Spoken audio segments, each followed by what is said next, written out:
Prashant, somebody is नमस्कार. not muted. I think दीक्षा जैन, उनको mute कर देना पहले. ओके, दीक्षा जैन.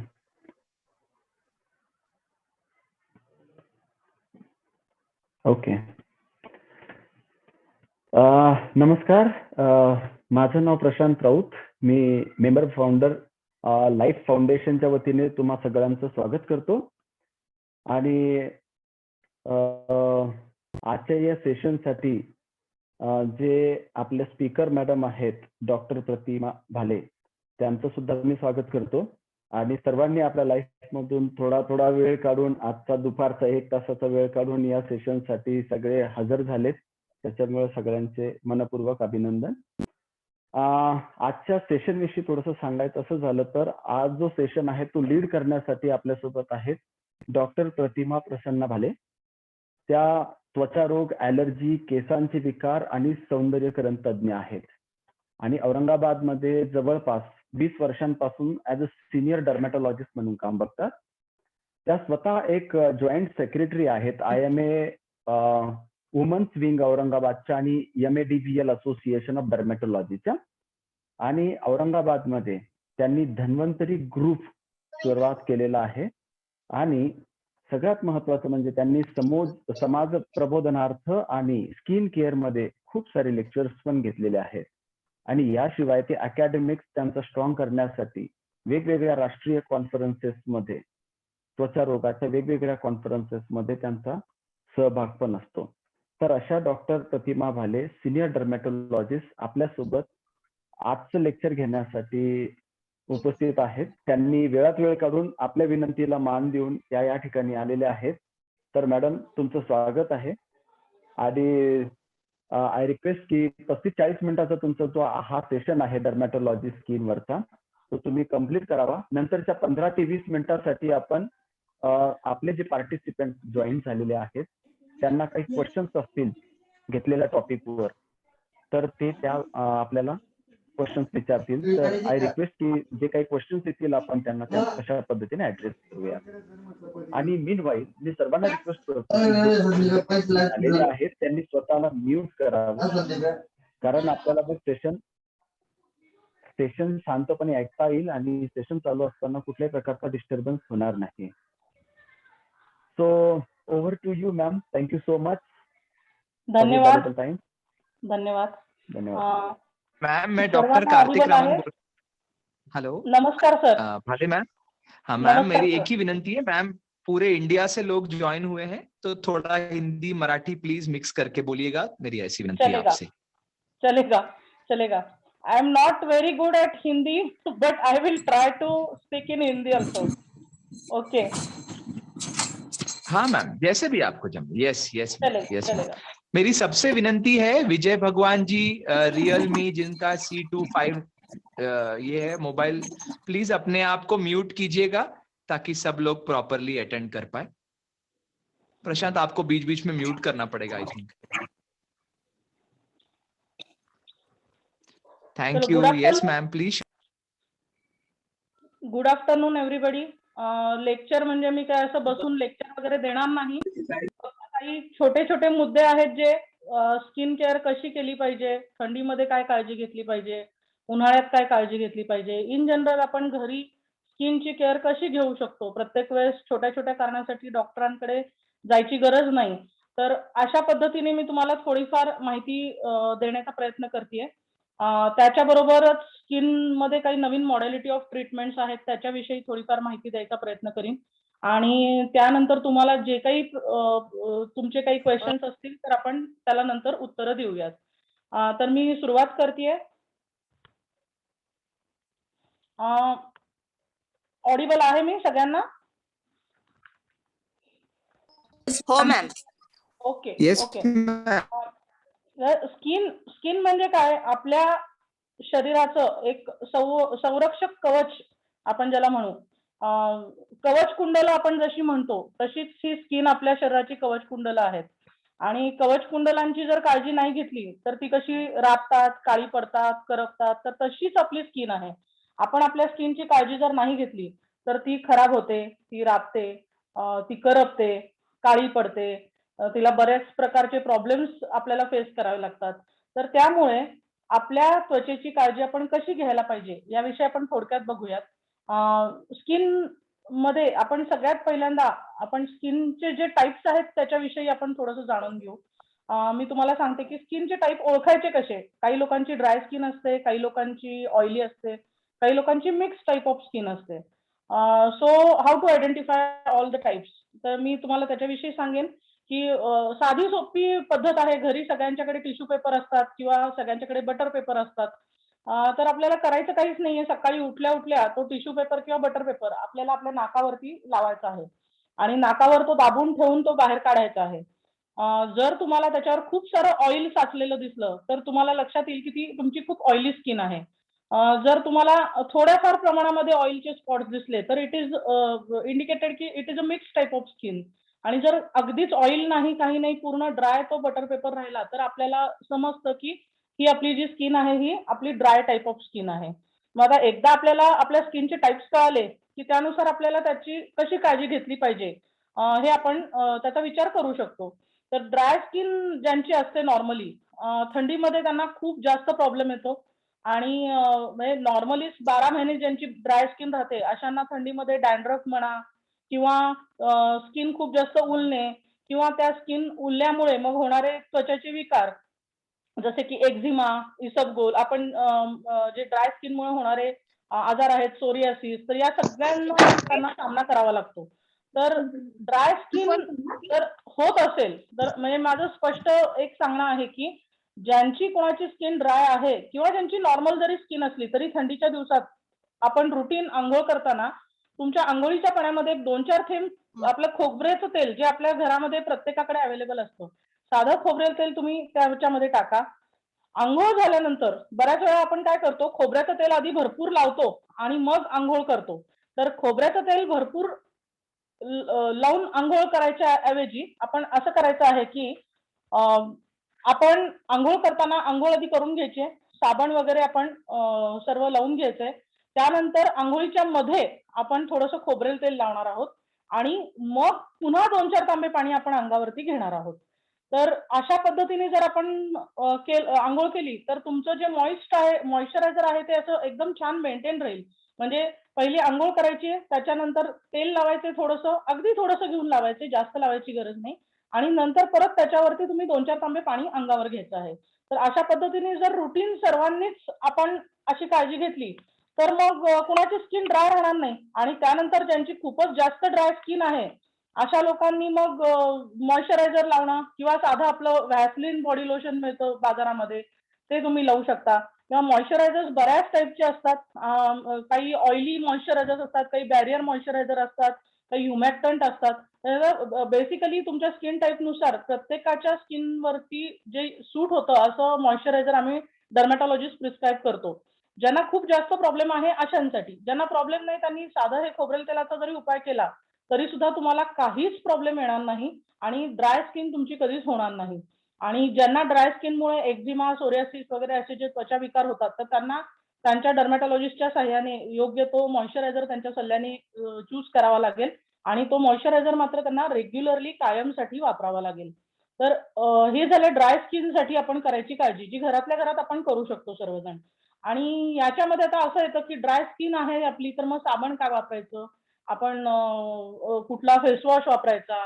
बाकी आपण काही बॉडी ऑइल्स मिळतात ते वापरायचे का? तर मी तर स्पष्ट सांगेन, की शुद्ध खोबऱ्याचं तेल बेस्ट बॉडी ऑइल आहे.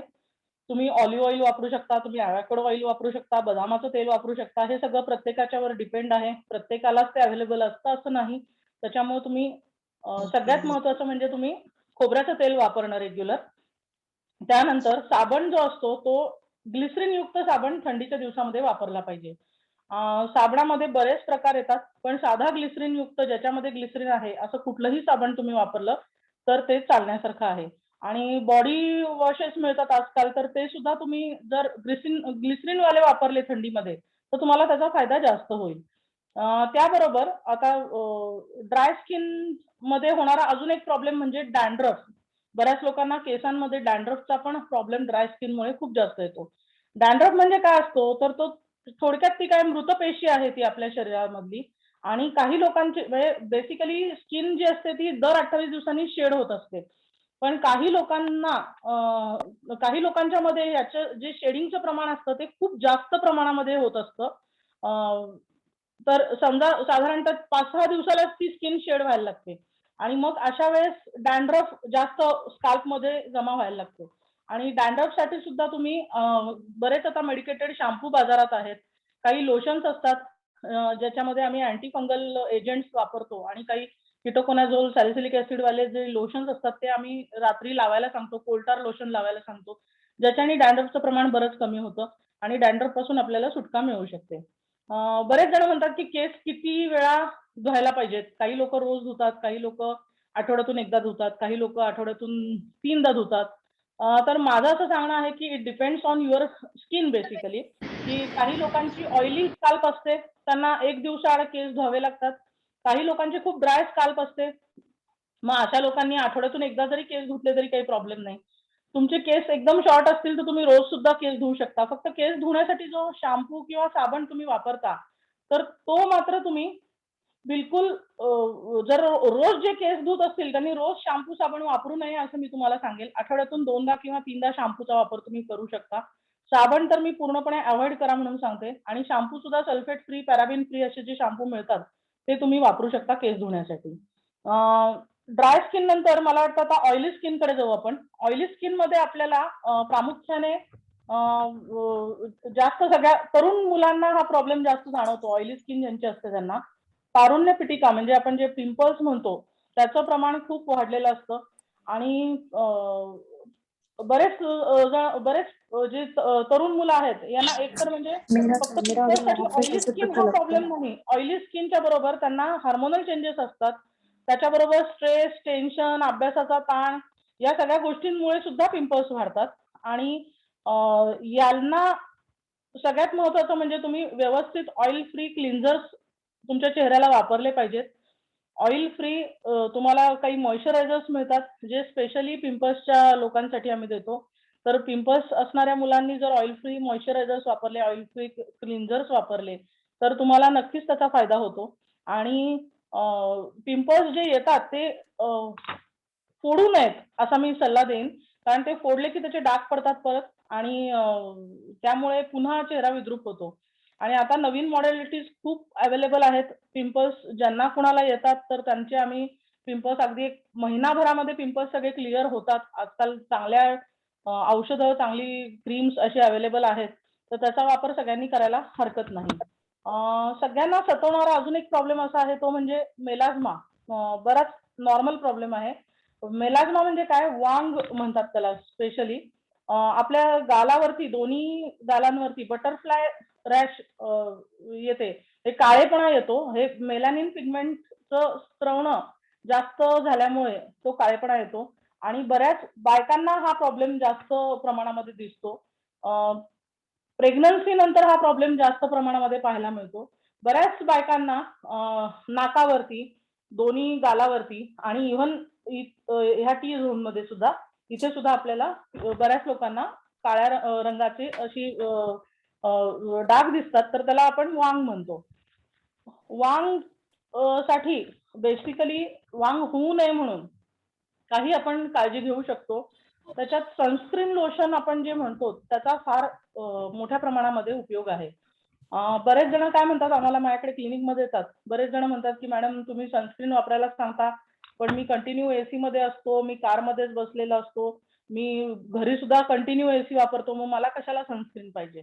तर ही अतिशय चुकीची समज आहे. बेसिकली अल्ट्राव्हायोलेट ए आणि बी रेज दोन्ही सुद्धा आपल्याला म्हणजे पूर्ण बंद रूममध्ये जरी असलो आपण, तरी सुद्धा आपल्या अंगावरती हे रेज पडतातच आणि इव्हन म्हणजे मी तर म्हणेन की ज्या बायका स्वयंपाक करतात तर गॅसच्या फ्युम्समधून सुद्धा काही रेज येतात. तर त्यांनी सुद्धा मेलाझ्माचा प्रॉब्लेम वाढतो. तर ज्यांना वांग आहे, मेलाझ्मा आहे अशांनी कंपल्सरी सनस्क्रीन लोशन वापरणं गरजेचं आहे. आणि सनस्क्रीन लोशनमध्ये बरेच टाइप्स मिळतात. त्यात फिजिकल सनस्क्रीन आहे, केमिकल सनस्क्रीन आहे, मिक्स टाइप ऑफ सनस्क्रीन आहे, जेल बेस्ड सनस्क्रीन आहे. तर सनस्क्रीन यूज करण्यासाठी तुम्ही डर्मॅटॉलॉजिस्टचा सल्ला घ्या. सल्ला नसेल घ्यायचा तर फक्त सनस्क्रीन यूज करताना विचार करा की आपल्या नॉर्मल इंडियन स्किनला साधारणतः 25 SPFचा सनस्क्रीन बास होतो. तर मी असं सांगेन की 10-15 SPFचा सनस्क्रीन घेण्यापेक्षा आपण 50 SPF वाला जर सनस्क्रीन निवडला, SPF म्हणजे सन प्रोटेक्शन फॅक्टर असतं. त्या प्रत्येक सनस्क्रीनच्या बॉटलवर लिहिलेलं असतं. तर तुम्ही 50 SPF वाला सनस्क्रीन जर यूज केला, तर तुम्हाला बऱ्यापैकी प्रोटेक्शन मिळतं आणि सनस्क्रीन हे सूर्योदयापासून सूर्यास्तापर्यंत वापरायलाचा आम्ही सल्ला देतो. बरेच लोक काय करतात की फक्त उन्हात जायचं आहे तेव्हा सनस्क्रीन वापरतात. तसं नाही. आपण अंघोळ केली की सनस्क्रीन लावून, पावडर लावून आपली आपली कामं करायला मोकळे. आणि बरेच सनस्क्रीन 8 तास प्रोटेक्शन देतात, बरेच सनस्क्रीन 12 तास प्रोटेक्शन देतात, बरेच सनस्क्रीन असे असतात की जे पूर्ण 18 तासपर्यंत प्रोटेक्शन देणारे सनस्क्रीन सध्या आहेत. तर त्या पद्धतीचे सनस्क्रीन्स आपण वापरू शकतो. याच्याबरोबर अजून एक सगळ्यात महत्त्वाचा आणि आत्ता या घडीला आम्हाला सगळ्यांना सतावणारा प्रॉब्लेम आहे तो म्हणजे फंगल इन्फेक्शन. मी स्किन आणि त्याचे इन्फेक्शन असं दोन्ही सुद्धा सोबतच सांगतेय तुम्हाला, जेणेकरून मला मला जे महत्त्वाचे वाटतात इन्फेक्शन स्किनचे ते तुम्हाला मी शेअर करतेय. फंगल इन्फेक्शन सध्या म्हणजे आता सध्या जसा कोरोनाचा पॅन्डेमिक आलेला आहे ना, तसाच आमच्या डर्मॅटॉलॉजिस्ट आम्ही सर्वजण म्हणतो की हा कोरोना सारखाच हा फंगल इन्फेक्शनचा पॅन्डेमिक आलेला आहे. आणि फंगल इन्फेक्शन वाढायचं प्रमाण आपल्या इथे इतकं जास्त वाढलेलं आहे. प्रत्येक एक पेशंटच्या नंतर मी फंगल इन्फेक्शनचा पेशंट बघते. आणि याचं मेन कारण आणि रेझिस्टन्स खूप आहेत. म्हणजे 5-5, 6-6 महिने, 8-8 महिने, वर्ष लोकांना फंगल इन्फेक्शन असतं. फंगल इन्फेक्शन म्हणजे नेमकं काय, तर बुरशी वाढणे आपल्या शरीरावर. थोडक्यात जिथे जास्त ओलसरपणा येतो, जास्त क्लोज स्पेस जे असतात, तर त्या ठिकाणी जसं की काखेमध्ये, जांघेमध्ये, छातीच्या खाली, जिथे आपण बंद बांधतो तिथं, अशा ठिकाणी घामाचं प्रमाण जास्त होऊन, घाम जास्त येऊन म्हणा किंवा ओलसरपणा जास्त राहून तिथे एक प्रकारचं इन्फेक्शन, असं लालसर रंगाची बुरशी आल्यासारखं होतं. आणि मग त्याची जर केअर नाही घेतली गेली आणि त्याची जर काळजी व्यवस्थित नाही घेतली तर ते वाढतच जातं. आणि अशा माणसांच्या संपर्कात आलेल्या दुसऱ्या माणसांना किंवा त्यांचे कपडे एकत्र जरी धुतले गेले सगळ्यांचे, तर त्यांच्यामुळे त्यांच्या कुटुंबियांना असं सर्वांना हे फंगल इन्फेक्शन होऊ शकतं. तर फंगल इन्फेक्शन होऊ नये म्हणून काही काळजी आपण घरी घेतली पाहिजे. सगळ्यात महत्त्वाचं म्हणजे ओलसर कपडे बिलकुल घालायचे नाहीत. ओलसर अंगावर कपडे घालायचे नाहीत. आता सध्या हे थंडीत, पावसाळ्यात आधी दिसायचं आम्हाला हे फंगल इन्फेक्शन जास्त.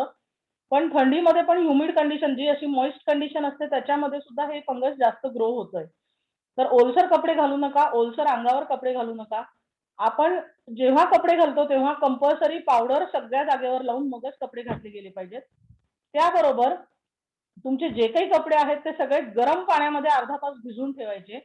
कडक गरम पाण्यामध्ये तो फंगस जो असतो तो पूर्णपणे मरतो आणि त्यानंतर आपल्याला इन्फेक्शन पासून लवकर सुटका होते. तर कडक गरम पाण्यामध्ये आपण कपडे भिजवून अर्धा तास भिजवून ठेवायचे आणि मग ते धुवायचे आहेत. त्याचा जास्त फायदा तुम्हाला होऊ शकतो. म्हणजे फंगल इन्फेक्शन ज्यांना आहे अशा लोकांनी तर ही काळजी घेणं खूपच गरजेचं आहे. आणि ही फक्त ते इन्फेक्शन आहे तोपर्यंत नाही, तर इन्फेक्शन पूर्ण क्लिअर झाल्यानंतर सुद्धा या गोष्टी, पावडर लावणं, ओलसर कपडे न घालणं, ओल्या अंगावर कपडे न घालणं आणि कंपल्सरी आपले कपडे अर्धा तास गरम पाण्यामध्ये भिजवणं. महत्वाचं म्हणजे आपले कपडे. तुम्ही म्हणताल की मॅडम तुम्ही कपडे गरम पाण्यात भिजवायला सांगता, आमचे सगळे कपडे खराब करताल तुम्ही. तर बाहेरच्या कपड्यांपेक्षा आपले कपडे महत्वाचे आहे. तर अशी काळजी जर घेतली आणि त्याबरोबर जर योग्य तो कोर्स व्यवस्थित केला, डर्मॅटॉलॉजिस्टनी किंवा तुमच्या डॉक्टरांनी जो सांगितलेला कोर्स आहे, तो कोर्स कंपल्सरी व्यवस्थित करा आणि कोर्स कंप्लीट केल्यानंतर तुम्हाला हा प्रॉब्लेम कधीच येणार नाहीये. ओके. आणि सगळ्यात महत्त्वाचं म्हणजे बरेच जण काय करतात, जनरल प्रॅक्टिशनर्स कडे जातात. काही जनरल प्रॅक्टिशनर्स बऱ्याचदा स्टिरॉइड क्रीम देतात फंगल इन्फेक्शनला. तर कृपया स्टिरॉइड क्रीम्सचा वापर, स्टिरॉइड क्रीमचा अतिरेक सर्वजण पूर्णपणे कमी करा. कारण स्टिरॉइडल क्रीम्समुळे स्किन काळी पडते, स्किन लूज होते, स्किनवरती इन्फेक्शन्स वाढायचे प्रमाण वाढतं, स्किन एकदम सेन्सिटिव्ह होते आणि बऱ्याच वेळा बऱ्याच लोकांना स्टिरॉइडचे रिएक्शन होतात. तर त्यामुळे स्टिरॉइडल क्रीम्स आपण वापरायचे नाही आहेत. बऱ्याच लोकांचे बरेच मेसेजेस येतात मला, पण मी सगळ्यात शेवटी मेसेजेस वाचीन आणि त्याला रिप्लाय करीन, कारण मग आपला फ्लो तुटतो मध्येच. तर लेक्चर झाल्यानंतर प्रत्येकाने मेसेज टाका, अशी मला रिक्वेस्ट आहे माझी तुम्हाला. यानंतर जे फंगल इन्फेक्शन सांगितलं मी तुम्हाला, त्याच्याबरोबर स्टिरॉइडल क्रीम फक्त काही लोकांनाच वापरावे लागतात, काही डिसीजेस मध्येच वापरावे लागतात. त्यामुळे कुठलेही ऑन टेबल मिळणारे स्टिरॉइड क्रीम कुणीही वापरू नका. अँटी एजिंग एक सध्या खूप मोठं इंडस्ट्रीज आहे आपल्या भारतामध्ये. म्हणजे एजिंग च्या बद्दल बरेच क्रीम बाजारात मिळतात की ज्याच्याने आपण आपल्या सुरकुत्या लपवू शकतो, आपलं वय लपवू शकतो आणि बऱ्याच लोकांना हे खूप पाहिजे असतं. तर अँटी एजिंग आणि गोरेपणा साठीचे जे क्रीम्स बाजारात मिळतात, तर ते वापरताना कृपया आपल्या तज्ञांचा सल्ला घ्या आणि मगच वापरा. अँटी एजिंग क्रीम्स किंवा जे गोरेपणासाठीचे क्रीम्स आहेत म्हणा किंवा काही सनस्क्रीन्स आहेत, यांचे बऱ्याच काही लोकांना रिएक्शन पण येतात, बऱ्याच लोकांना त्याचे इन्फेक्शन्स पण होतात. तर प्रत्येक स्किनला ते सूट होईल असं नसतं. त्याच्यामुळं असे क्रीम्स वापरताना तरी तुम्ही तज्ञांचा सल्ला घेतला पाहिजे. आणि आजकाल गोरेपणासाठी सुद्धा म्हणजे बरेच लोकांना असं वाटतं की सुंदर त्वचा म्हणजे गोरी त्वचा. आता ही डेफिनेशन बिलकुल चुकीची आहे. सुंदर त्वचा म्हणजे गोरी त्वचा नाही. तर एक छान नितळ, स्वच्छ, निरोगी त्वचा जी म्हणतो आपण, ती म्हणजे अतिशय सुंदर त्वचा. तर काळी असो, गोरी असो, ती नितळ पाहिजे, मुरूम विरहित पाहिजे आणि चकाकणारी पाहिजे आणि छान स्किन पाहिजे. तर ती आपण सुंदर स्किन म्हणू. तर गोरेपणाच्या हव्यासापोटी बरेच काही क्रीम्स बाजारात मिळतात, तर त्याचा प्लीज वापर करू नका. काही ऑथेंटिक क्रीम्स आहेत, जसे की ग्लुटाथायन वगैरेचे इंजेक्शन्स आम्ही सध्या देतो किंवा ग्लुटाथायनच्या काही गोळ्या आम्ही सांगतो. तर त्याच्याने नक्कीच गोरेपणा येतो. पण ते तुम्ही तज्ञांच्या सल्ल्याशिवाय आणि दाखवल्याशिवाय तुम्ही बिलकुल स्वतःहून बाजारामधून घेऊ नका. कारण आता ऑनलाईन मार्केट इतकं आहे. सध्याच्या जगामध्ये सगळं ऑनलाईन आणि मार्केटिंग बेसिकली प्रत्येक प्रॉडक्ट्सचं मार्केटिंग एवढं होतं, की आपल्याला त्याची भुरळ पडते. मग आता मी हे प्रॉडक्ट वापरू का? मी आता ते Mamaearthचंच वापरते किंवा मी क्लिनिक प्लसचा शॅम्पू वापरते. असं बरेच जण मला येऊन सांगत राहतात. पण मी सांगेन की तुम्हाला जेव्हा काही स्किनचा किंवा हेअरचा प्रॉब्लेम आहे, तर तुम्ही जमत असेल तर तज्ञाचा सल्ला घ्या आणि त्यानुसारच औषधं वापरा. काही लोकांची स्किन इतकी छान असते, म्हणजे ते काहीही वापरलं तरी त्यांना त्याचा काही त्रास होत नाही. पण प्रत्येकाचीच तशी नसते. त्याच्यामुळे प्रत्येकाने काळजी घेणं गरजेचं आहे. आम्ही आजकाल म्हणजे केस गळणं, केस पिकणं, अकाली केस पिकणं म्हणजे मी तर आता माझ्या ओपीडीमध्ये बघते की 9-10 वर्षाच्या मुलांचे केस पांढरे व्हायला लागलेत. म्हणजे बेसिकली हे अतिरेक ऑफ शॅम्पू, त्याच्यानंतर एन्व्हायर्नमेंटल पोल्युशन आणि बाकी काही स्ट्रेस, टेन्शन या सगळ्या गोष्टी आणि पाणी, आपण जे पाणी वापरतो. आता बऱ्याच लोकांना टॅप वॉटर नाही मिळत अंघोळीसाठी किंवा केस धुण्यासाठी.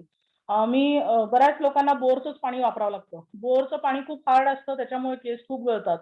तर शक्यतो पाणी वापरताना सुद्धा जमत असेल तर टॅप वॉटर पेक्षा सुद्धा म्हणजे आपलं जे साधं नळाचं जे महानगरपालिकेचं पाणी येतं ते वापरा. अगदीच ज्यांना जमत असेल त्यांनी आरोचं पाणी वापरा, काही प्रॉब्लेम नाहीये. पण ज्यांना अगदीच पर्याय नाहीये की बोरचंच पाणी आम्हाला वापरावं लागतंय, तर मग बोरचं पाणी वापरताना पण तुम्ही एक काळजी घेऊ शकता की ते नॉर्मल गरम करायचं आणि त्याच्यामध्ये परत दुसरं थंड पाणी नाही घालायचं, ऍड करायचं. आपल्याला जसं डोक्याला पाहिजे पाणी, तसं नॉर्मल गरम करून वापरलं ना, तर त्यातले क्षार बरेच उडून जातात आणि मग आपल्याला थोडंसं सॉफ्ट पाणी वापरायला मिळू शकतं. तर या काळजी घेतल्या तर आपल्या केसांचा जो प्रॉब्लेम आहे तो पण बऱ्याच प्रमाणात सॉल्व्ह व्हायला आपल्याला मदत होईल. अजून एक मला सांगायचं आहे हेअर डाय विषयी. बऱ्याच जणांना हा प्रॉब्लेम आहे की मॅडम आम्ही हेअर डाय वापरतो, मग कुठला वापरू? काही लोक येतात म्हणतात आम्ही गार्नियर वापरतो, काही लोक म्हणतात आम्ही गोदरेज वापरतो, काही लोक अजून ब्ला ब्ला ब्ला. तर बेसिकली सगळे हेअर डाय इथून तिथून सारखेच आहेत. नॅचरल हेअर्सचा काळेपणा हा सगळ्यात महत्वाचा. पण आता पांढरे केस व्हायलाच लागलेत, तर मी सर्वात पहिल्यांदा सल्ला देते की तुम्ही सरळ आपली लाल मेहंदी वापरायला लागा. जी गणपती छाप मेहंदी म्हणतात बाजारात मिळते. तर ती आठवड्यातून एकदा तुम्ही लावू शकता. तर आणि आता बरेच आयुर्वेदिक प्रिपरेशन्स असतात. म्हणजे बेसिकली आम्ही त्याच्याविषयी संशोधन केलं तर त्याच्यामध्ये तुम्ही आवळा म्हणा किंवा कॉफी पावडर, हे जे प्रूव्हन आहे की ह्याच्याने थोडासा शेड चेंज होतो आपल्या केसांचा. तर ते वापरायला हरकत नाही. त्याच्यात काही हार्म नाहीये आणि ते साइड इफेक्ट वाले तर बिलकुलच नाहीये. त्याच्यामुळे तुम्ही तसे वापरू शकता. पण ते जे महुरी हिना किंवा मग ती जी स्पेशल गोदरेज हेअर डाय किंवा हे जे डाय आहेत हे खूप जास्त स्ट्रॉंग आणि घातक आहेत, तर ते नका वापरू. आपले जे अमोनिया फ्री हेअर डाय मिळतात ते तुम्ही वापरू शकता. अमोनिया फ्री बरेच बाजारामध्ये आहेत. म्हणजे मी तर पहिल्यांदा सांगेन की अव्हॉइड करा. पण ज्यांना अव्हॉइड होत नसेल त्यांनी आठवड्यातून एकदाच्या ऐवजी महिन्यातून एकदा वापरा. ज्यांना 2 महिन्यांनी 3 महिन्यांनी जमत असेल तसं वापरा किंवा मग सरळ आपला साधी आपली जी मेहंदी असते लाल मेहंदी ती किंवा मग नॅचरल ग्रेइंगला तयार राहा आणि मस्त व्हाईट केस ती एक वेगळीच ब्युटी असते. तर आपण तसंही करू शकतो. पण हेअर डायमुळे बऱ्याच लोकांना ॲलर्जी झालेली मी बघितलेली आहे. बऱ्याच लोकांना पूर्ण डोकं खाजवतं, मानेवर, चेहऱ्यावर मोठ्या मोठ्या प्रमाणात गुठळ्या येतात. बऱ्याच लोकांना रेडनेस येतो. तर त्याच्यामुळे थोडासा हेअर डाय वापरताना काळजीपूर्वकच वापरा. यांच्यानंतर आपण मला वाटतं डाएट आणि वॉटर इंटेक विषयी बघूयात. तर डाएटमध्ये आपण ऋतुमानानुसार सर्व हिरव्या पालेभाज्या त्यानंतर जी काही फळं प्रत्येक ऋतुमानानुसार मिळतात ती सगळ्यांनी खाल्ली पाहिजेत. सिट्रस फ्रुट्स सगळ्यात महत्त्वाचे स्किनसाठी, ज्याच्यात लिंबू येतं, संत्रं येतं, मोसंबी येतं, आवळं येतं, याचा आहारात आपण समावेश करावा. जेणेकरून आपल्याला सगळ्यांना व्हिटॅमिन सी भरपूर प्रमाणामध्ये मिळेल. टोमॅटो, बीट, गाजर याच्यामध्ये खूप अँटीऑक्सिडंट्स असतात. Apple a day keeps doctor away. Apple a day is very good for everyone. You can have apple a day आणि ॲपल सध्या मिळतात आपल्याला, तर तुम्ही खायला हरकत नाहीये. म्हणजे महागड्या गोळ्या घेण्यापेक्षा आपण आपल्या आहारामध्ये जर या सर्व गोष्टींचा समावेश केला, चौरस आहार घेतला, प्रोटीन्स भरपूर घेतले, ज्यांना बेसिकली जे नॉनव्हेज खाऊ शकतात अशी लोक फिश म्हणा किंवा इव्हन नॉनव्हेजमध्ये चिकन वगैरेमध्ये पण प्रोटीन भरपूर प्रमाणात असतं, तर यू कॅन हॅव दॅट. आणि सगळ्यात महत्त्वाचं ड्रायफ्रुट्स आपण सर्वजण घेऊ शकतो. ड्रायफ्रुट्स मधून आपल्याला भरपूर अँटीऑक्सिडंट्स मिळतात. आपल्याला सर्व प्रकारचे आवश्यक तत्व मिळतात, तर त्याच्यामुळे तेही खायला हरकत नाहीये. जवस खूप महत्वाचं आहे स्किनसाठी. जवस हे ऍक्च्युली स्किनसाठी पण महत्वाचं आहे, हेअरसाठी पण महत्वाचं आहे आणि हार्टसाठी पण महत्वाचं आहे. तर मी तर सांगेन की जवसाची चटणी खा. चटणी नसेल जमत तर जवस म्हणजे फ्लॅक्सीड, ज्यांना जवस माहित नाही फ्लॅक्सीड म्हणतो आपण. तर बऱ्याच प्रकारे आपण ते करू शकतो. जवसाची मुखवास पण आपण करू शकतो. जसं आपण बडीशोप खातो तसं जवस भाजून ते पण आपण सकाळ संध्याकाळ जेवणाच्या बरोबर जर खाल्लं तर आपल्याला खूप छान स्किनचा ग्लो मिळेल, स्किनचा टोन मिळेल आणि आपले केस सुद्धा गळण्यापासून आपल्याला प्रोटेक्शन मिळेल. तर तुम्ही जवस एक रेग्युलर खा. त्यानंतर आपण दही जे म्हणतो आपण आपलं म्हणजे मी बऱ्याच जणांना सांगते पंचामृत आपण जे पूजेच्या वेळेस बरेच जण तयार करतात पंचामृत. पंचामृत म्हणजे काय, त्याची रेसिपी काय, तर दही, दूध, आपली साखर, तूप आणि मध या 5 घटकांचं एकत्र केलेलं ते मिश्रण असतं. तर पंचामृत जर आपण रोज एकदा खाल्लं तर आपण खूप यंग राहतो. आपली एजिंग प्रोसेस 10 वर्षांनी पुढे ढकलली जाते. आपली स्किन खूप छान होते, आपले डोळे चांगले होतात आणि आपले केसही चांगले होतात. तर त्याच्यामुळे तुम्ही रोज पंचामृत खाणं बऱ्याच लोकांच्या घरात डेली पंचामृत बनतं, तर ते पंचामृत खायला 1 चमचा काहीच हरकत नाहीये. त्यानंतर मला असं वाटतं की पाण्याच्या इंटेक विषयी बोलूयात आपण, वॉटर इंटेक. कारण वॉटर थेरपी पण तेवढीच महत्वाची आहे जेवढी आपण जेवणाच्या विषयी आपण बघितलं. तर कमीत कमी 4 ते 5 लिटर पाणी आपण पिलं पाहिजे. कारण आपल्याला ते एक वॉटर थेरपी केल्यामुळं आपले बॉडी प्युरिफाय होते.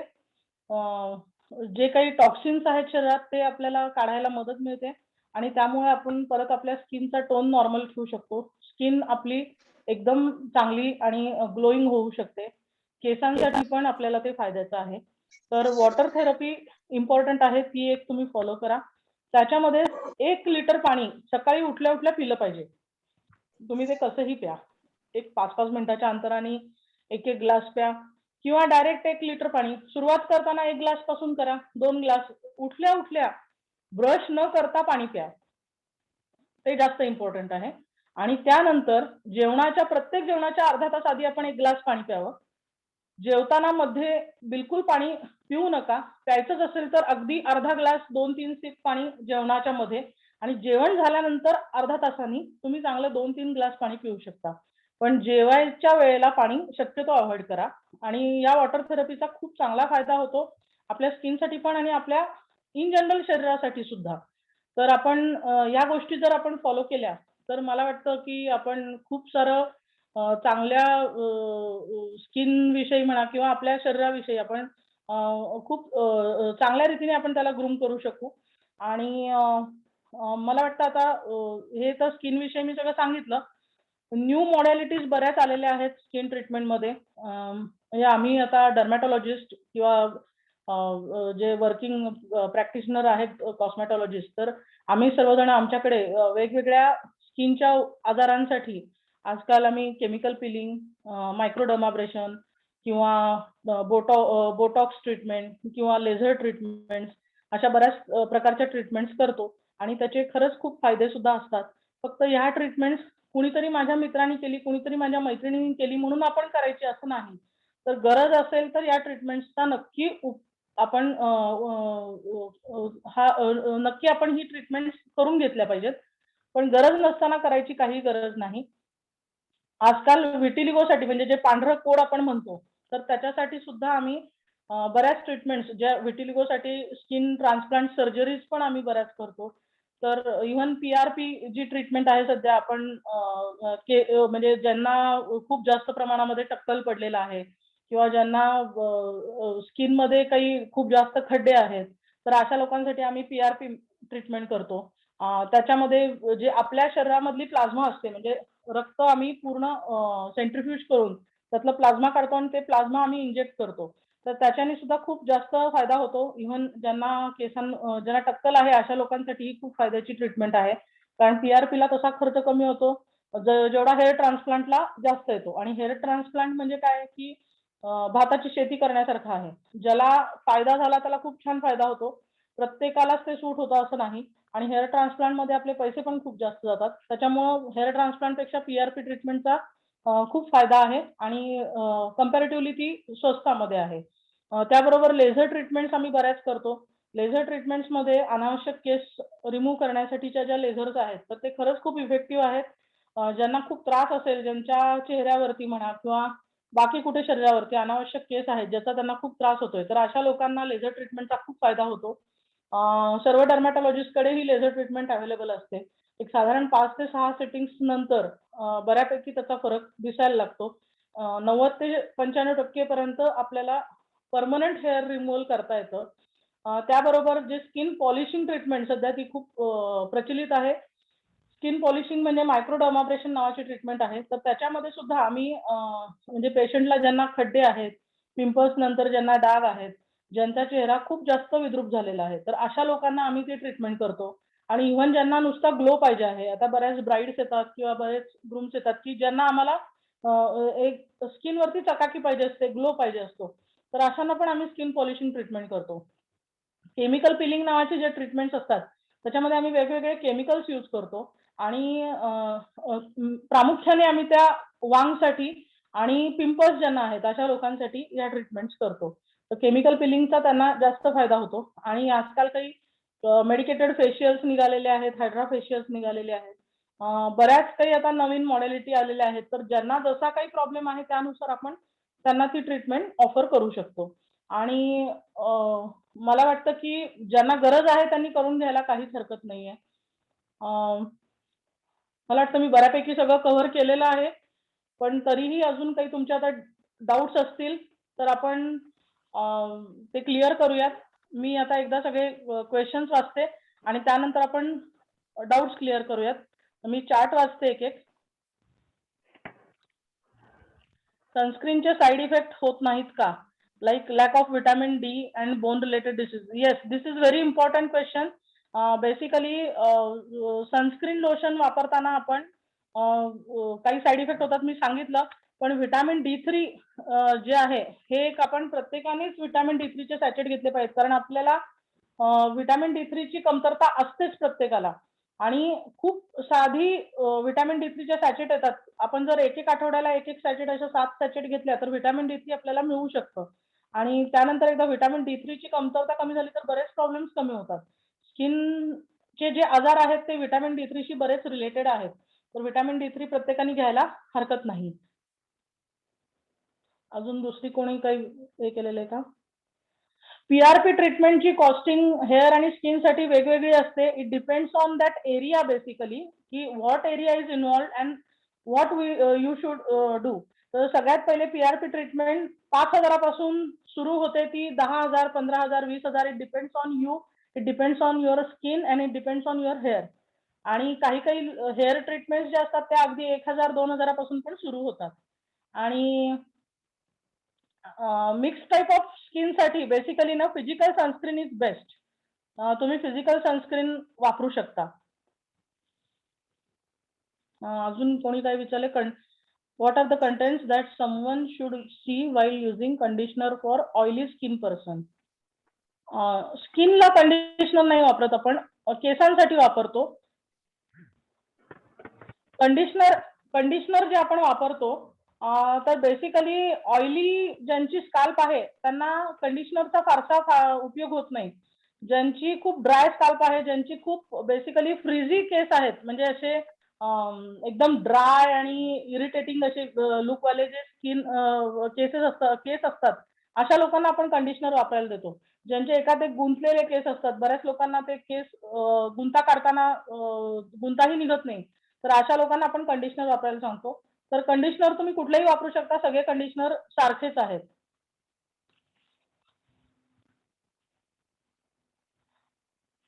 मला वाटतं अजून कोणाला काही प्रश्न विचारायचे असतील? एक डॅन्ड्रफ साठी क्वेश्चन आला मॅडम. अच्छा, आणि एक्स्ट्रा ड्राय स्क्रीन साठी एक क्वेश्चन आहे. ओके. एक्स्ट्रा ड्राय स्किन साठी सगळ्यात महत्वाचं म्हणजे तुम्हाला कंपल्सरी मॉइश्चरायझर वापरावं लागतं. मॉइश्चरायझर मध्ये मी जसं सांगितलं की बॅरियर बेस्ड मॉइश्चरायझर्स असतात. आजकाल सिरामाइड्सचे मॉइश्चरायझर मिळतात बाजारामध्ये. तर सिरामाइड वाले जे मॉइश्चरायझर असतात, तर ते मॉइश्चरायझर सगळ्यात बेस्ट राहतात. आणि मॉइश्चरायझर वापरायच्या आधी सुद्धा मी जसं सांगितलं तसं अंघोळीच्या पाण्यामध्ये थोडं खोबरेल तेल टाकणं, अंघोळ झाल्यावर ओली स्किन असतानाच थोडं खोबऱ्याचं तेल वापरा, आणि खोबऱ्याचं तेल लावल्यानंतर परत 2-4 तांबे पाणी अंगावर घेणं, अंग पुसणं, आणि मग हे सिरामिड बेस्ड मॉइश्चरायझर रेग्युलरली वापरणं. आणि हे फक्त आता थंडीच्या दिवसात नाही, तर हे 12ही महिने करणं हे सगळ्यात महत्वाचं आहे. त्याच्याने एक्स्ट्रा ड्राय स्किन जी असते ती पूर्णपणे आपण त्याला नष्ट करू शकतो. आणि दुसरी गोष्ट, एक्स्ट्रा ड्राय स्किनमुळे बऱ्याच लोकांना इक्झोसिस वगैरेचे प्रॉब्लेम येतात. म्हणजे माशांचे खवले असतात ना, तशी स्किन होते बऱ्याच लोकांची. तर अशा वेळेस आम्हाला काही थोडेफार स्टिरॉइड, माइल्ड स्टिरॉइड जे असतात ते वापरावे लागतात. तर ते वापरून पण आपण त्यांचा तो ड्रायनेसचा प्रॉब्लेम सॉल्व्ह करू शकतो. दुसरा अजून काय प्रश्न आहे? असा एक प्रश्न आहे मॅडम की what is the effect of sun rays on the skin while sitting in front of the sun for vitamin D and what care should be taken in such cases? If you are sitting in sun for vitamin D, that rays are good type of rays. Ultraviolet B rays आणि A rays मध्ये जे सकाळी 11 वाजल्यापासून ते 5 वाजेपर्यंतचे जे raise असतात ते जास्त घातक असतात. आपण व्हिटॅमिन D3 घेण्यासाठी साधारण सकाळी 7:30 ते 8च्या दरम्यान बसतो. तर ते रेज जे असतात ना, त्याच्या वेळेस सनस्क्रीन वापरायची तुम्हाला फारशी गरज नाही. पण इन जनरल ज्यांना त्रास आहे, ज्यांना काळेपणा येतो किंवा ज्यांना वांग येतं, अशा लोकांना तर मी सांगेल की तुम्ही सकाळी उठलं की सनस्क्रीन लावा आणि मग तुम्ही सनरेज मध्ये जा. म्हणजे फक्त सनस्क्रीनच्या आतून सुद्धा आपण ते रेज पास करू शकतो. जे चांगले रेज असतात ना, ते आपण बिलकुल घ्यायला काहीच हरकत नाही. पण 8 वाजल्याच्या नंतरचे जे रेज आहेत ना, ते थोडेसे घातकच असतात. ज्यांना प्रॉब्लेम आहे त्यांनी ते अवॉइड केले पाहिजे. आणि एक कॉमन क्वेश्चन आहे madam, what to do for the foot cracks? Okay. Crack हिलचा बराच प्रॉब्लेम बऱ्याच लोकांना येतो. तर क्रॅक हिल्स होऊ नये म्हणून अगदी साधं आपण जी व्हॅसलिन पेट्रोलियम जेली असते, जी अगदी स्वस्त मिळते, रुटीनली प्रत्येकाने ती वापरायला हरकत नाही. थंडीचे दिवस जसे सुरू होतात तसे क्रॅक हिल्स जास्त प्रमाणामध्ये होतात. त्याच्यामुळे व्हॅसलिन पेट्रोलियम जेली नाही, तर मग आमच्याकडे बरेच काही अँटी क्रॅक क्रीम्स आहेत की ज्याच्यानी 10 ते 15 दिवसामध्ये ते सगळे क्रॅक्स पूर्णपणे हील होतात. तर ते क्रीम्स आपण वापरू शकतो, काहीही प्रॉब्लेम नाही. तुम्हाला त्याच्यासाठी तुमच्या डर्मॅटॉलॉजिस्टचा सल्ला घ्यावा लागेल. अदरवाईज साधं व्हॅसलिनचं जे पेट्रोलियम जेली आहे दॅट इज बेस्ट. आणि त्यानंतर मग काही असे क्रीम्स आहेत तर ते आपण वापरू शकतो, ज्याच्यामध्ये थोडंसं ग्लायकोलिक ऍसिड आहे, लॅक्टिक ऍसिड आहे, असे क्रीम्स मिळतात. तर ते आपण वापरले तर क्रॅक हिलला आपण क्लिअर करू शकतो. ओके. हेअर ऑइल सहसा लेडीज मध्ये काही शेड्यूल असतात, म्हणजे डेली वापरत नाहीत, तर त्याचं एका आठवड्यामधून किती वेळा लावले गेले पाहिजेत असा एक प्रश्न आलेला आहे. खूप छान प्रश्न आहे. Hair oil basically it depends on your scalp.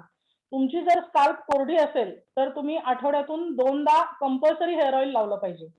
जर तुमची स्काल्प ऑइली आहे, बऱ्याच लोकांना काय प्रॉब्लेम असतो की आम्ही डोकं धुतलं की दुसऱ्या दिवशी आमच्या केसांमध्ये परत तेल येतं, असं बरेच पेशंट सांगतात. ज्यांना असं आहे की ज्यांच्या डोक्यामध्ये परत ऑइली केस होतात लगेच, तर अशा लोकांनी आठवड्यातून एकदा वापरलं तरी चालतं. अदरवाईज आठवड्यातून 2दा कंपल्सरी वापरलं पाहिजे. आणि ज्यांना म्हणजे रुटीनली सवय आहे, आता बऱ्याच लोकांना कसं आहे की ऑइल लावायची सवय नाहीये. तर बरेच जण म्हणतात की मॅडम आम्ही आठवड्यातून एकदा पण लावणं आम्हाला कंटाळा येतो. पण कमीत कमी आठवड्यातून एकदा आणि जास्तीत जास्त आठवड्यातून 3दा तुम्ही तेल लावू शकता. रोज लावलं तरी सुद्धा त्याच्यात काही हार्म नाहीये. पण फक्त रोज लावल्यानंतर बऱ्याच जणांना पिंपल्सचे प्रॉब्लेम येतात. बऱ्याच जणांना ऑइली स्काल्पमुळे पुन्हा डॅन्ड्रफ वाढतो. तर अशा लोकांनी थोडंसं आठवड्यातून 2दा किंवा 3दा लावणं सफिशियंट आहे. ओके. एक प्रश्न असा पण आलेला आहे की ब्लॅक हेड्स जे असतात, तर ते बऱ्याच वेळा डार्क स्पॉट क्रिएट करतात आफ्टर पिंपल्स. तर त्यासाठी काय करायला पाहिजे? ब्लॅकहेड रिमूव्हल करायची काही गरज नाही. म्हणजे पार्लरमध्ये जाऊन किंवा काही असं साधं आपण काय करायचं, वाफ घ्यायची छान. म्हणजे मी घरगुती उपाय सांगते. बाकी तर तुम्हाला डर्मॅटॉलॉजिस्टचा सल्ला घेऊन तुमचे ब्लॅकहेड्स कमी करावे लागतील. त्याचे पिंपल्ससाठीच्या ज्या ट्रीटमेंट्स आहेत त्या फॉलो कराव्या लागतील. पण घरगुती तुम्हाला जर पाहिजे असेल तर तुम्ही वाफ घ्यायची छान आणि आपला टर्किश टॉवेल असतो ना, तो टॉवेल पूर्ण चेहऱ्यावरती घासायचा. तर तो असा असा जर घासला तो टॉवेल पूर्ण, तर ते सगळे ब्लॅकहेड्स निघून जातात. आणि त्यानंतर पुन्हा मॉइश्चरायझर लावायचं त्याच्यावरती चेहऱ्यावर. तर that will give you good effect. म्हणजे तुम्हाला ते पोर्स वाढणार नाहीत आणि पोर्स जास्त मोठ्या प्रमाणामध्ये होणार पण नाहीत. अजून काही प्रश्न आहेत? एक क्वेश्चन असा पण आहे की एक डॅन्ड्रफ इश्यू आहे आणि dermatologist has prescribe the ketoconazole shampoo. त्यामुळे हेअर फॉल तर टेम्पररी थांबलाय, बट तो प्रॉब्लेम परत आलेला आहे जेव्हा शॅम्पू यूज करणं बंद झालंय. ओके. बेसिकली ना, मी असं सजेस्ट करते की ज्यांना डॅन्ड्रफ होतो आणि ज्यांना डॅन्ड्रफचा प्रॉब्लेम वारंवार होतो, तर अशा लोकांनी आठवड्यातून एकदा अँटी डॅन्ड्रफ शॅम्पू कायमसाठी चालू ठेवायचा. आणि मग तुम्हाला जर आठवड्यातून 2-3दा केस धुवायचे असतील, तर तुमच्या माइल्ड शॅम्पूनी कुठल्याही तुम्ही सल्फेट फ्री, पॅराबेन फ्री माइल्ड शॅम्पूनी तुम्ही केस धुवू शकता. आणि ज्यांना परवडतं, ज्यांना काही प्रॉब्लेम नाही, अशाने आठवड्यातून 2दा रुटीनली अँटी डॅन्ड्रफ शॅम्पू वापरला तरी चालतो. आणि केस जे गळतायत तर त्याच्यासाठी त्यांना बायोटिन सप्लिमेंट घ्यावी लागेल. बेसिकली बायोटिन सप्लिमेंट प्रत्येकाने वर्षातून एकदा घ्यावी असं मी सजेस्ट करेन. एक वर्षातून एकदा 1 महिन्यासाठी बायोटिनच्या गोळ्या अवेलेबल असतात. सगळीकडे ऑन द काउंटर पण मिळतात आजकाल. साध्या गोळ्यांची नावं मी काही सांगेन तुम्हाला, हेअर ब्लेस किंवा पॉली हेअर अशा ज्या काही गोळ्या आहेत त्या तुम्हाला ऑन द काउंटर पण मिळतात. तर त्या तुम्ही रुटीनली एक वर्षातून एकदा 1 महिन्यासाठी तुम्ही त्या गोळ्या घ्यायला हरकत नाही. त्याच्याने तुमचं बायोटिन भरून निघेल, कारण दुसऱ्या कुठल्याही खाण्यातून पिण्यातून आपल्याला बायोटिन नाही मिळत. तर तुम्हाला त्याच्यासाठी गोळ्या घ्याव्याच लागतील. एक प्रश्न आहे, पिंपल असताना सनस्क्रीन लावावा का? पिंपल्स असताना पण सनस्क्रीन आपण लावू शकतो. पण ते जे सनस्क्रीन असतात ते ऑइल फ्री सनस्क्रीन असतात, जेल बेस्ड सनस्क्रीन असतात. तर जेल बेस्ड सनस्क्रीन आपण लावलं तर पिंपल्सचा प्रॉब्लेम नाही राहत आणि पिंपल्सला त्याच्यानुसार त्याच्यामुळे काही दुसरे प्रॉब्लेम्स येत नाहीत. तुम्ही जेल बेस्ड सनस्क्रीन वापरू शकता. Gel based. Okay. Hello, my child is 4 years and she has a fungal infection underarm and took treatment for that. Now it's near to clear. But my question is, there is any need to take care of it in future? It will come again? Yeah, you should take care in future. Basically, you should apply powder regularly. Antifungal powders are there in all the shops. You can buy that powder. Antifungal powder, in that you can have candid powder, which is available freely everywhere. So you can use that powder. Otherwise, you can use Zocon powder. That is a chlorotrimazole powder. Yeah, you can use ketoconazole powder. Regularly, if you use this for your child, then you will be free of all the fungal infections routinely. And take care कि जैसे मैंने बोला है कि regularly you have to wash your clothes in hot water. That is the main precaution.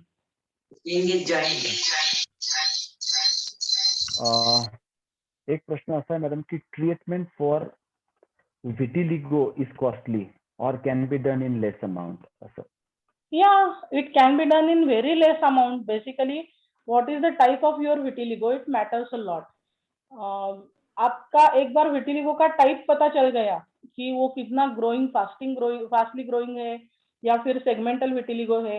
Vitiligo में बहुत सारे types होते हैं, अभी वो डिटेल में नहीं बताऊंगी मैं, लेकिन विटिलिगो जो है, जो कोड बोलते हैं, वो हम पहले 3-4 महीने में कुछ क्रीम्स यूज करने को देते हैं, कुछ गोलियां देते हैं, जिससे वो विटिलिगो पूरा कम होता है, पूरा क्लियर होता है. अगर क्रीम्स और गोलियों से 1 साल में अगर वो नहीं कम होता है तो we go for another treatment. Surgical treatments होते हैं जो, या फिर PRP, ये सब ट्रीटमेंट्स हम विटिलिगो के लिए करते हैं, लेकिन उतनी जरूरत नहीं होती. अब तक तो मेरे जितने भी विटिलिगो के पेशेंट्स हैं वो सब 1 साल में पूरे अच्छी तरह से क्लियर हो गए. कर सकते हैं. Sampada ji, please mute yourself. Sampada ji. Yes, any more questions? एक सेकंड. संपदा.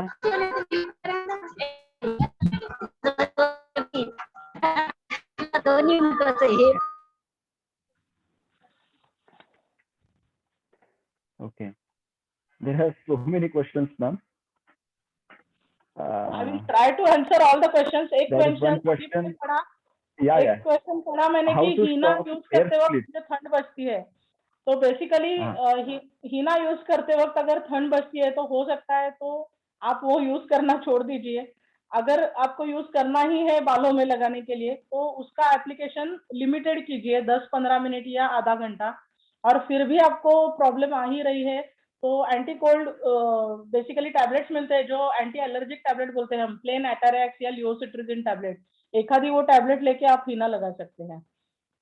मैं क्वेश्चंस पढ़ती हूँ और कुछ Okay. जो है वो, एक minute. How to stop hair splits, ma'am?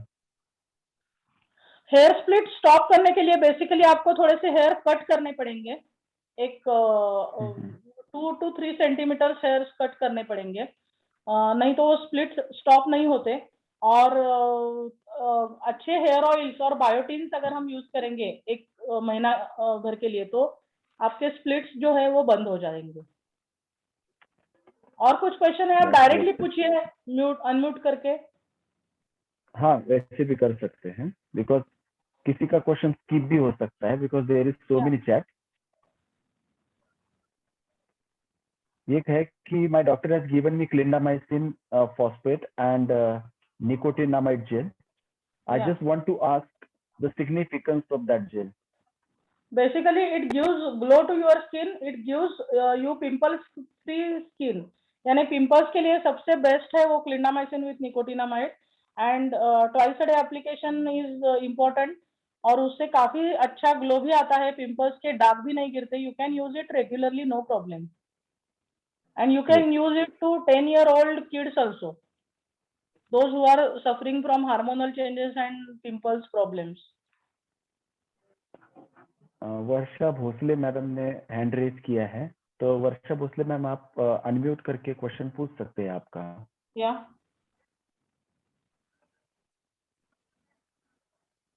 G ma'am पूछिए.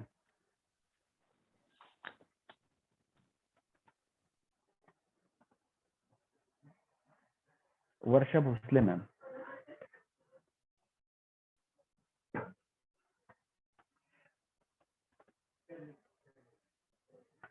ओके. एक क्वेश्चन ये भी था मैम कि which biotin we can use for hair split. तो बायोटिन ये तो समझो जेनरिक नेम हुआ, राइट? तो कोई ब्रांड नेम सजेस्ट कर सकते हैं? Actually, it is not permitted to give me a brand name, but yeah, I can understand. you can use Hairblaze, Polyhair. These are good tablets. Okay. If we have enlarged pores, whiteheads, and other types of acne may present, then what moisturizer should I use? Acne free moisturizer, acne के जो oil free moisturizers आते हैं, that you can use. Acne Moist बोल के एक moisturizer है, that is a oil free moisturizer you can use for acne patients. End उसके साथ साथ pores के लिए वगैरह आपको थोड़े से एंटी स्कार क्रीम्स भी यूज करने पड़ेंगे। ओके, वर्षा मैम आप बात कर सकते हैं?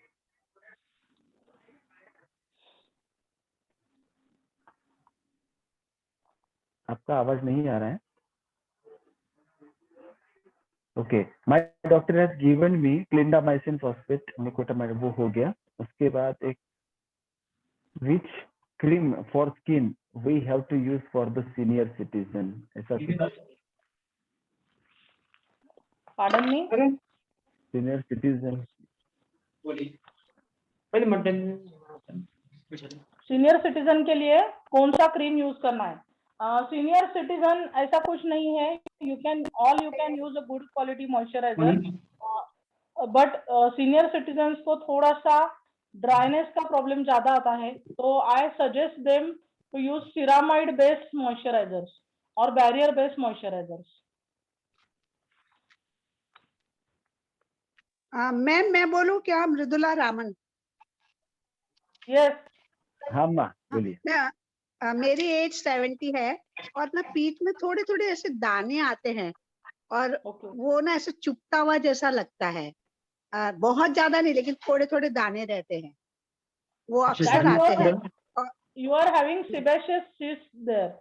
ये सीबेशियस सिस्ट बोलते हैं हम। सीबम जो होता है वो क्लॉग होने की वजह से वो आते हैं, सीबम क्लॉग होने की वजह से। अच्छा, तो और ना और हाँ, यस, चारकोल सोप आते हैं, वो यूज कर सकते हैं आप, उससे आपको काफी रिलीफ मिलेगा। Okay okay ma'am. और ऐसे छोटे छोटे आँख के बाजू में ऐसे ऐसे छोटे छोटे ये आ जाते हैं, मोल्स जैसा छोटा, मस्सा छोटा छोटा। वो मस्से जो है वो तो रिमूव करने पड़ते हैं भाभी, उसको दूसरा कुछ भी ट्रीटमेंट नहीं है। वो हमें रेडियो फ्रिक्वेंसी बोल के एक मशीन आती है, रेडियो फ्रिक्वेंसी से हम रिमूव करते हैं, उसको कुछ भी तकलीफ नहीं होती, कुछ नहीं होता। हम पहले एक जो जेल लगाते हैं एक, कि जिससे एनेस्थेसिया मिल जाएगा, और उसके बाद वो रेडियो फ्रिक्वेंसी मशीन से हम पिक करके निकालते हैं, जैसे बर्न करके निकालते हैं, उसको दूसरी कुछ ट्रीटमेंट नहीं है। अच्छा, बहुत छोटे छोटे है लेकिन कभी हाँ एक हाँ, जगह वो आता है निकल कभी। जाते हैं। और वैसे अगर बहुत ही छोटे हैं तो you can use sunscreen, sunscreen से वो कम हो सकते हैं। Okay okay, thank you ma'am, very nice programme, I am so happy. Pratima ma'am, या ये स्किन रिलेटेड है तो लेडीज क्वेश्चंस बहुत है। तो बोलिए ना। ओके, तो आई रिक्वेस्ट एवरीवन, आपको किसी को अगर और कुछ पूछना है तो आप मैडम के साथ में डायरेक्टली कंसल्ट भी कर सकते हैं। अपना सेशन टाइम जो था 1 PM to 2 PM था। इसके अलावा भी अगर कुछ क्वेश्चंस है तो you can contact Pratima Bhale ma'am through और लाइफ फाउंडेशन NGO, और आप उनके साथ में कांटेक्ट करिए जिन्होंने आपको इनवाइट किया था आज की इस प्लेटफॉर्म पे। और किसी को अगर कुछ डायरेक्टली कुछ पूछना है तो आप हैंड रेज करके एक बार पूछ सकते हैं। Last 1 or 2 questions we can take, then we will proceed towards closing.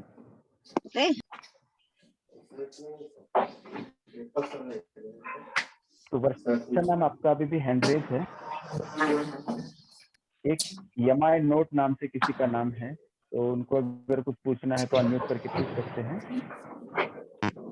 Madam, मला हे विचारायचंय, आपले स्किनचे पोर्स असे मोठे होऊन जातात स्टीम घेऊन वगैरे, कसं आता करोनाच्या काळात बाहेरून आलं की स्टीम घे, हे घे, ते म्हणजे प्रोटेक्शन, तर ते स्किन पोर्स असे ओपन झाले तर त्याला आपण पुन्हा स्मॉल किंवा असे करू शकतो का, काय त्याला ट्रीटमेंट? बेसिकली स्किन पोर्स जर ओपन झाले असतील तर आम्ही काही अँटी स्कार क्रीम्स प्रिस्क्राईब करतो, जसे की काही जेल्स असतात, तर त्याच्यानी बऱ्यापैकी पोर्स बंद होतात। आणि जरी आपण काही केलं नाही तरी लॉंग वे मध्ये हळूहळू, जसं आपण रुटीन रोज मॉइश्चरायझर वापरणं किंवा डेली आपण बाकीची केअर जी करतो, तर त्याच्याने हळूहळू ते पोर्स बंद होतात। पण मॅडम, मला हा एक्सपिरियन्स आहे की मी कोणताही मॉइश्चरायझर लावते ना तर असे स्मॉल असे असे पस फॉर्मिंग असे काहीतरी असे येत जातात, ते म्हणून मी मॉइश्चर लावू नाही शकत आणि स्किन खूप ड्राय. तुमचं वय किती आहे? 49. अच्छा, मेनोपॉजल आहेत? Yes. Okay, that may be one of the issue. कारण या एज मध्ये बऱ्याच लोकांना हा प्रॉब्लेम येतो. तर पण हे तुम्ही आधी दुखत नाही, म्हणजे when I was in college from that time it is there. Okay. नाही, हे बेसिकली जे प्री मिनोपॉझल किंवा पोस्ट मिनोपॉझल जे ऍक्ने येतात ना, तर हे बरेच टेंडर असतात, बरेच पेनफुल असतात आणि हे बेसिकली आपण जे पटकन इस्ट्रोजनचं जे प्रमाण असतं आपल्या शरीरामध्ये, तर ते एकदम कमी होऊन जातं ना, तर त्यानुसार त्यामुळे ते जास्त वाढतात. तर अशा वेळेस थोडंसं तुम्हाला हार्मोनल ट्रीटमेंट, हार्मोनल बॅकअप घ्यावी लागेल आणि त्याच्याबरोबर काही वेगळ्या गोळ्या असतात, तर त्याची ट्रीटमेंट घेतली तर तुम्हाला फरक पडेल. तुम्ही मला कॉन्टॅक्ट करा, मी माझा नंबर शेअर केलाय सगळ्यांना. यू कॅन चालेल. Contact me. You can come to my clinic. माझं क्लिनिक आहे चिस्तिया पोलीस चौकीच्या समोर, वेदांत हॉस्पिटल, N5 सिडको, औरंगाबाद. तुम्ही तिथे Okay. कधीही करू शकता मला. एकदम एकदम madam, thank you.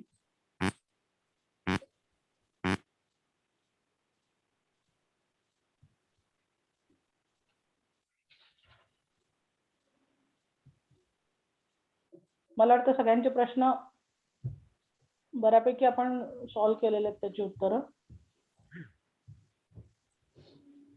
Ma'am, how many times a week should we wash our hair?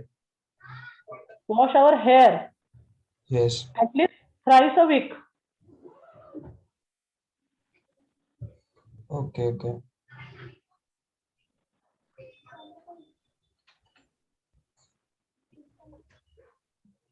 And ma'am, is it important to use a hair conditioner? It is not like that. If you are having problems, if you are having frizzy hair, if you are having split ends, if you are having dry hairs, then you can use conditioner. Otherwise, no need to use conditioner. And many shampoos are available in many shops which contains inbuilt conditioner in that. So you can use that shampoos also. Okay, ma'am.